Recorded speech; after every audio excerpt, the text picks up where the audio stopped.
Thank you, Madam President. I'm Deputy Commissioner Oscar Kwok of the Hong Kong Police Force. I'd like to make a statement in response to the earlier comment about Hong Kong by an NGO. Hong Kong used to be one of the safest cities in the world, an ideal place to work and live in.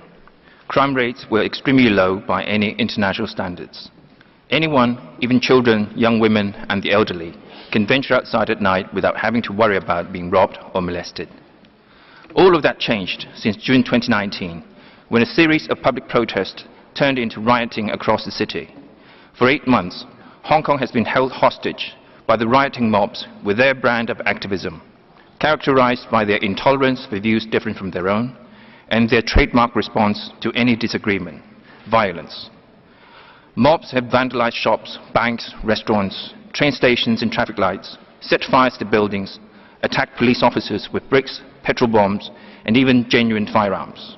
They viciously assaulted innocent citizens who opposed them, even proudly showing the attacks online to intimidate the population. Their atrocities now include detonating IEDs in public places, setting a man who confronted the vandals on fire, and killing a 70-year-old cleaner with a brick simply because he had the audacity to video them.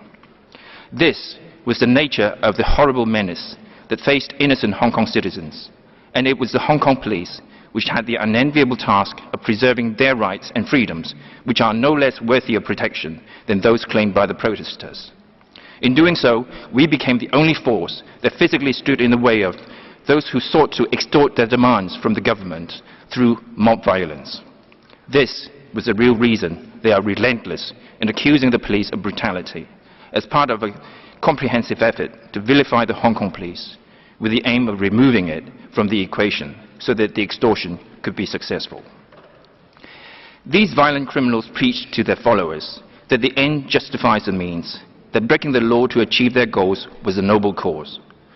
Police officers are not there to judge whether their proclaimed cause is a just one, or if it even makes sense.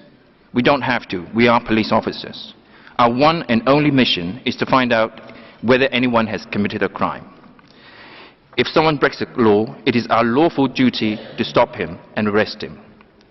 Whether a cause is altruistic or in fact self-serving is completely irrelevant to us. The law demands that we arrest them. The basic premise of the rule of law is that no one is above the law. This is why I and the other 30,000 members of the Hong Kong Police have all taken this solemn oath to serve as police officers without fear of or favor to any person, and with malice or ill will towards none. This is the truth about Hong Kong. Thank you, Madam President.